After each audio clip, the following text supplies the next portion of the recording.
उसका नाम रूपवती था। वह थी भी रूप का खजाना। मेरे विद्यालय में वह एक अध्यापिका के रूप में आई थी। उसको प्रथम देखते ही मुझे बहुत अच्छा लगा। परिचय प्राप्त करने पर ज्ञात हुआ कि वह विवाहित है। उसकी 5 साल पहले शादी हुई थी। रूपवती 3 बहनें और एक भाई थे। वह अपने माता पिता की सबसे छोटी संतान थी। बहुत लाड़ प्यार से पली थी। अर्थशास्त्र विषय में एमए किया था। वह बहुत ही संस्कारी संघ परिवार की लड़की थी, पर भाग्य तो बहुत बलवान है। माता पिता के विरुद्ध होकर उसने अपनी पसंद के अमन नाम के लड़के से विवाह किया था। विवाह के बाद माता भी पिता भी सहमत हो गए थे। रूपवती पढ़ी लिखी होकर भी सब कुछ भूलकर अपने ससुराल पक्ष की सेवा में लग गई। प्रातः 4 बजे उठती और रात्रि के 12 बजे सोती थी। अपने पति की डांट फटकार सुनना उसका रोज का काम था। वह कोशिश करती थी कि किसी तरह अपने सास ससुर व परिवार के अन्य लोगों को प्रसन्न रख सके, लेकिन पासा उल्टा ही पड़ रहा था। वह जितना अच्छा बनने की कोशिश करती उतना ही उसके ऊपर अत्याचार बढ़ता जा रहा था। धीरे धीरे उसके पति ने उस पर हाथ उठाना भी शुरू कर दिया था। बिना कारण ही उसको मारा पीटा जाता था। वह रोती चिल्लाती, पर उन जालिमों पर कोई फर्क न पड़ता था। उसका पति बहुत ही ऐसा किस्म का था। उसके अन्य लड़कियों के साथ भी संबंध थे। रूपवती सब कुछ सहन करती रही, क्योंकि वह पति का घर छोड़कर अपने माता पिता का दिल दुखाना नहीं चाहती थी। उसने अपनी मर्जी से विवाह किया था, इसलिए वह सारे अत्याचार सहती रही। पर एक समय ऐसा आया जब रूपवती की सहनशीलता जवाब दे गई। रूपवती की ससुराल में उसकी 2 ननंद, उसका पति व सास ससुर थे। दोनों ननंदों का विवाह हो चुका था। एक ननंद अपना ससुराल छोड़कर 3 साल के पुत्र को लेकर मायके आ गई थी। रूपवती पर होने वाले अत्याचार की वह मुख्य जड़ थी। ठीक ही कहा गया है कि आज घर घर में नारी ही नारी की दुश्मन है। उसका नाम सुशीला था। उसके दिमाग में सदैव नकारात्मक विचार ही चलते रहते थे। वह बहुत क्रूर स्वभाव की थी। सुशीला ही थी जो रूपवती के पति और सास के कान भरती रहती थी। उसके ही कहने पर रूपवती के पति ने उसके पिता से एक बड़ी गाड़ी की मांग की थी। रूपवती के पिता ने अपनी पुत्री के सुख के लिए उनकी यह बात मानकर इनोवा गाड़ी भी खरीद कर दी। लेकिन रूपवती पर अत्याचार कम नहीं हुआ। वह दर्द से कराहती रहती थी। वह अपनी करनी पर बहुत पछता रही थी। उसकी समझ में नहीं आ रहा था कि वह क्या करे। एक बार उसने अपने पति से नौकरी करने की बात कही तो उसका पति भड़क उठा। तुमसे नौकरी करवा कर घर में नौकरानी रखूंगा। तुम नौकरी के विषय में सोचना भी मत। मेरी माँ और बहन की सेवा कौन करेगा? घर के काम कौन करेगा? एमए तक पढ़ी लिखी रूपवती अंदर ही अंदर टूटती जा रही थी। वह भगवान से प्रार्थना करती, अपने भाग्य को कोसती। हे भगवान, तुमने मेरे भाग्य में और कितने दुख लिखे हैं। अब रूपवती ने सोचा कि अगर एक बच्चा हो जाए तो वह उस बच्चे के सहारे अपना जीवन काट लेगी, लेकिन अमन उसको अपने पास बैठने तक नहीं देता था।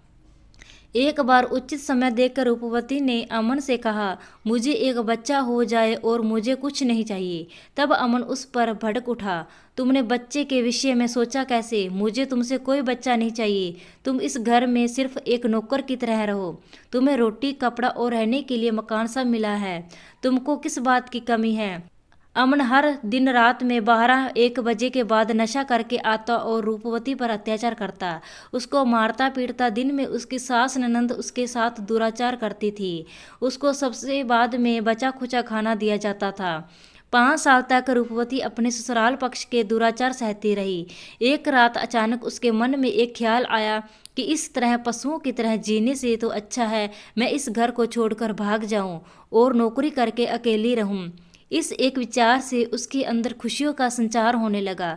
बस फिर क्या था, एक दिन शाम को वह अपना कुछ सामान लेकर अपने पिता के घर आ गई। उसको देखते ही उसके पिता और भाई भाभी को बहुत धक्का लगा। वह सोचने लगे, लोग क्या कहेंगे। उन्होंने सोचा 2-4 दिन में समझा बुझाकर वापस ससुराल भेज देंगे, लेकिन वह दिन कभी नहीं आया। रूपवती ने दृढ़ निश्चय कर लिया था कि वह अब अपने ससुराल कभी नहीं जाएगी। 5 साल उसने बहुत पीड़ा दुख सहन किया, उसको बहुत अपमानित किया गया, लेकिन अब नए सिरे से अपना जीवन शुरू करेगी। माता पिता और भाई के बहुत कहने पर भी वह टस से मस नहीं हुई। उसके इस निर्णय पर उसके पिता को हृदयाघात हार्ट अटैक हो गया। समय पर ठीक प्रकार इलाज होने के कारण उनके प्राण बच गए। रूपवती अपने पिता की खातिर दुखी मन से एक बार फिर अपने ससुराल आ गई, लेकिन अब तो उसके साथ और भी बुरा व्यवहार किया जाने लगा। 7-8 महीने में जब उसके पिता पूरी तरह ठीक हो गए तो वह पुण्य अपने मायके वापस आ गई। इस बार उसने अपने पिता को वहाँ की सब बात बता कर समझाया। पिता मान गए और उन्होंने अपनी बेटी का साथ देने का निश्चय किया। फिर क्या था, एक दिन उसने अपने सभी प्रमाण पत्रों की फाइल निकाली और एक नौकरी के लिए आवेदन पत्र लिखा। उसकी 8-10 फोटो कॉपी करवा कर विभिन्न स्कूलों में भेज दी। जब वह विद्या मंदिर स्कूल में गई तो उसकी शैक्षिक योग्यता और उसका व्यवहार देखकर प्रिंसिपल ने उसे तुरंत रख लिया, क्योंकि उन्हें भी एक योग्य टीचर की आवश्यकता थी। उन्होंने रूपवती को 1 अगस्त से ज्वाइन करने के लिए कहा।